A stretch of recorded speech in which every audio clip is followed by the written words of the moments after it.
Kata beliau, oleh karena itu ia berkewajiban untuk ridho kepada Allah dan bersyukur kepadanya atas bimbingannya kepada apa yang lebih baik bagi hambanya, meskipun ia tidak mengetahuinya. Di samping kita adalah hamba-hamba miliknya Allah, kita juga akan kembali kepadanya pada hari yang dijanjikan. Lalu setiap orang yang beramal diberi balasan karena amalnya. Jika kita bersabar dan mengharapkan pahala, maka kita mendapatkan pahala kita dengan sempurna di sisinya. Sebaliknya, jika kita berkeluh kesah dan tidak suka, maka kita tidak mendapatkan bagian selain kemurkaan dan luput mendapatkan pahala. Menyadari bahwa hamba adalah milik Allah dan akan kembali kepadanya merupakan faktor kesabaran yang terbesar. Ulaika, tafsirnya, mereka itulah, yakni orang-orang yang disifati dengan kesabaran tersebut. Alaihim salawatu min rabbihim, yakni akan mendapatkan keberkatan dari yang sempurna, atau salawat dari Rabbnya, yaitu pujian dan sanjungan. Warahmah, dan rahmat atau karunia yang besar. Di antara rahmatnya Allah kepada mereka ialah Dia memberi taufik kepada mereka untuk bersabar, yang dengannya mereka akan memperoleh pahala yang sempurna.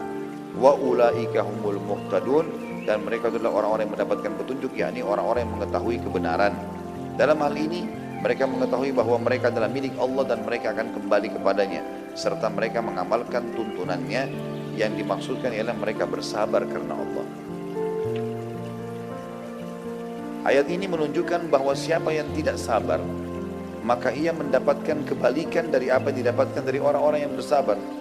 Akibatnya ia akan mendapatkan celaan dari Allah, hukuman, kesesatan, dan kerugian.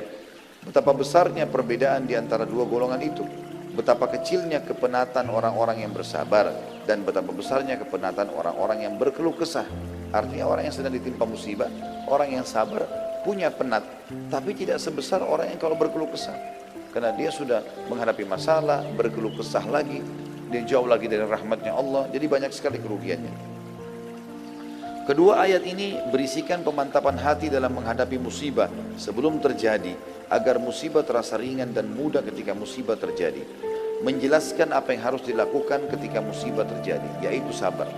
Menjelaskan apa yang dapat membantu untuk bersabar, pahala yang diperoleh orang yang bersabar, dan mengetahui keadaan orang-orang yang tidak bersabar dengan kebalikan dari keadaan orang-orang yang sabar. Bencana dan ujian ini adalah sunnatullah yang telah berlalu kepada orang-orang sebelum kita, maka itu pun akan datang kepada kita. Dan Anda tidak mendapati perubahan pada sunnatullah. Juga menjelaskan macam-macam musibah. Umar bin Khattab pernah berkata, alangkah bagusnya dua balasan itu dan betapa baiknya tambahan itu. Maksudnya adalah ulaika alaihim salawatu min rabbihim wa rahmah. Mereka adalah orang yang mendapatkan keberkatan sempurna dan rahmat dari Tuhan mereka. Wa ulaika humul muhtadun, dan mereka adalah orang yang mendapatkan petunjuk. Dan ini adalah tambahan, yaitu sesuatu yang diletakkan di antara dua karung tambahan dalam timbangan. Maksudnya kalaupun ini sudah dapat rahmat, dia sabar, itu sudah solusi terbaik. Tambah lagi dapat salawat dari Allah, Allah akan tambahkan kepada dia pemberian-pemberian dan dikasihkan karunia, dan mereka dijanjikan mendapatkan petunjuk. Beberapa hadis menyebutkan sebagian musibah sebagai rahmat. Contoh misal kehilangan anak. Banyak orang mengalami ini. Tentu variasi. Ada orang melalui ada musibah yang semua merata kita kena, seperti lapar, haus dan seterusnya. Ada yang tidak semua orang kena. Ada orang Masya Allah punya anak 10 gak meninggal sama sekali. Tapi ada orang yang musibah kena dan mati anaknya. Ada orang subhanallah 4 kali hamil, 4 kali keguguran. Kuasa Allah. Ada orang buka usaha langsung dapat taufik. Ada orang mungkin buka usaha berapa kali baru dia berhasil. Gagal dulu terus. Contoh musibah atau cobaan yang datang teman-teman sekalian, yang sifatnya mungkin tidak umum tapi banyak orang yang mengalaminya. Seperti kehilangan anak. Imam Bukhari membuat bab judul khusus, bab fadl man mata lahu waladun fahtasaba. Bab keutamaan orang yang mati anaknya lalu ia mengharapkan pahala. Maksudnya dia sabar. Firman Allah, wa basyiris sabirin, dan beritakanlah berita gembira kepada orang-orang yang sabar. Kemudian beliau menyebutkan beberapa hadis, maksudnya Imam Bukhari.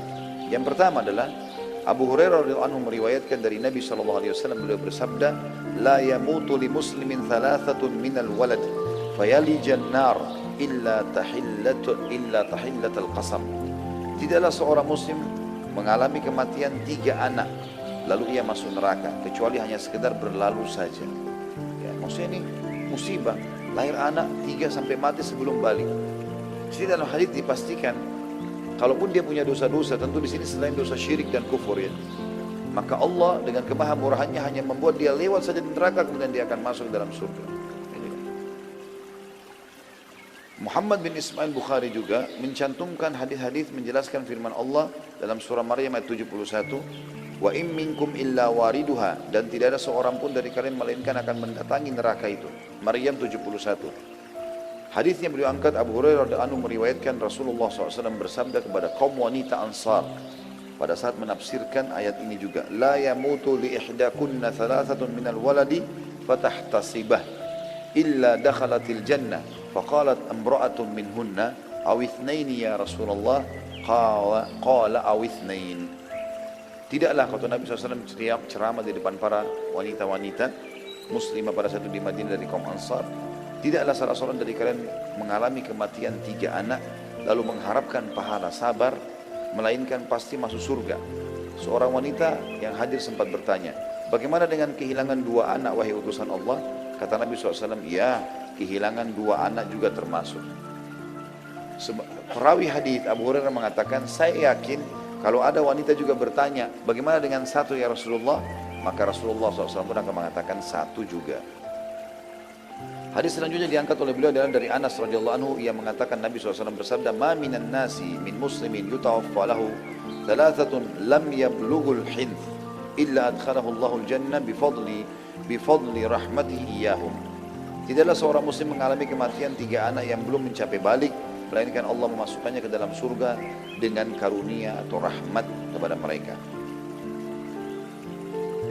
Imam Bukhari pada saat menamakan babnya, bab fadl man mata lahu waladun fahtasaba, bab keutamaan orang yang mengalami kematian anak lalu ia mengharapkan pahala.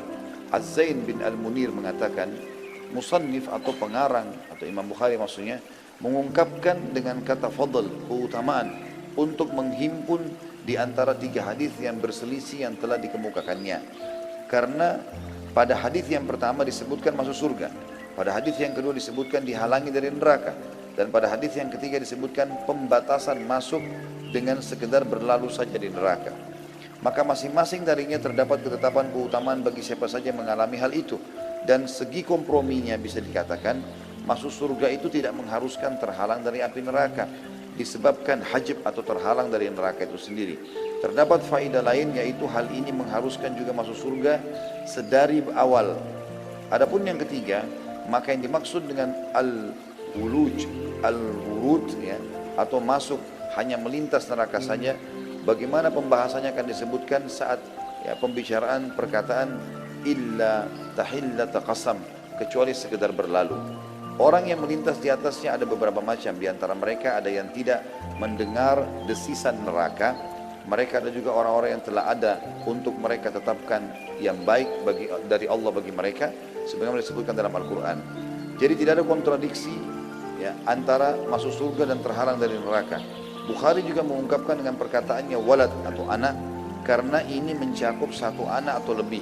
Meskipun bab ini telah dibatasi dengan 3 atau 2 anak, akan tapi pada sebagian jalur riwayat disebutkan juga 1 anak masuk di dalamnya. Jadi hadis ini tidak ada sama sekali permasalahan untuk persisian antara mereka. Artinya ada orang tergantung kadar kesabarannya. Mungkin dengan sabar maka Allah SWT akan berikan kepada mereka bisa masuk surga langsung karena luar biasa cobaan yang datang dan kadar sabarnya tinggi, atau dia dilewatkan di api neraka karena masih banyak dosanya karena kadar sabarnya juga lebih rendah daripada yang pertama.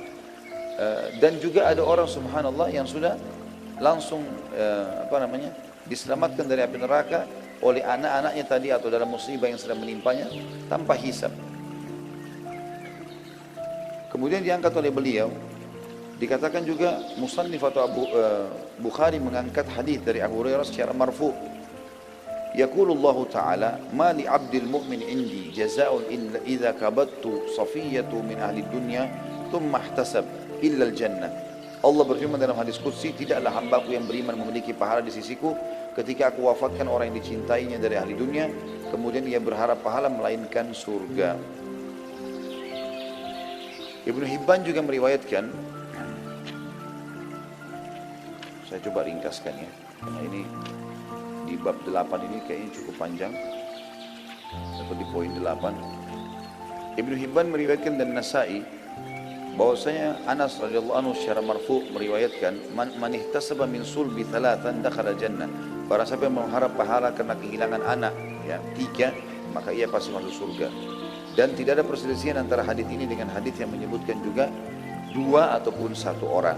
Tetapi yang dimaksud adalah makin banyak cobaan yang datang kalau sampai 3 anak, beda dengan kalau cuma 1 anak yang meninggal. Karena lebih berat, gitu kan? Apalagi kata para ulama lebih besar lagi pahalanya kalau seandainya 3 anak itu beruntutan meninggal semuanya. Maka semua ini masuk dalam kadar pahala dan balasan yang akan datang kepadanya. Di antara hal yang diangkat oleh penulis adalah datangnya penyakit-penyakit. Tadi kehilangan anak, datang penyakit apapun, dan penyakit yang disebutkan dalam hadis yang cukup berat adalah penyakit taun atau penyakit kolera. Abu Imam Bukhari meriwayatkan hadis, Sa'altu Rasulullah SAW anit taun fa akhbarani annahu adzabun yab'athuhu Allah ala man yasha wa anna Allah ja'alahu rahmatan lil mu'minin laisa min ahadin yaqa'u taun fayamkuthu fi baladihi sabiran muhtasiba ya'lamu annahu la yusibu illa ma kataballahu lah illa kana lahu mithlu ajri syahid. Aku bertanya kepada Rasulullah SAW tentang penyakit taun atau kolera, maka beliau mengabarkan kepadaku bahwasanya itu adalah azab yang Allah kirimkan kepada siapa saja yang dia kehendaki, dan Allah menjadikannya sebagai rahmat bagi orang-orang beriman. Tidak seorang pun yang terjangkit penyakit taun dari orang beriman lalu ia tetap di negerinya dan bersabar ya, lagi berharap pahala karena ia tahu bahwa ia tidak ditimpa kolera tersebut kecuali karena Allah telah menetapkannya untuknya, melainkan pada saat dia meninggal dia akan mendapatkan pahala syahid. Juga dalam hadis yang lain dikatakan fattaun dari Imam Ahmad, fattaunu syahadatun lil mu'minin wa rahmatun lahum wa rizqun 'alal kafir. Kematian penyakit taun adalah syahadah, mati syahid bagi orang beriman, dan rahmat bagi mereka, tapi bagi orang kafir adalah siksaan. Baik. Kita tutup teman-teman sekalian dengan beberapa riwayat yang diangkat oleh beliau berhubungan dengan masalah taun ini. Ada juga banyak orang yang meninggal dengan syahid dan dia sabar. Seperti misalnya hadis yang menjelaskan siapapun yang mati terjungkal dari tunggangannya, tenggelam, kebakaran, bahkan wanita yang melahirkan, kecuali mereka akan mendapatkan mati syahid.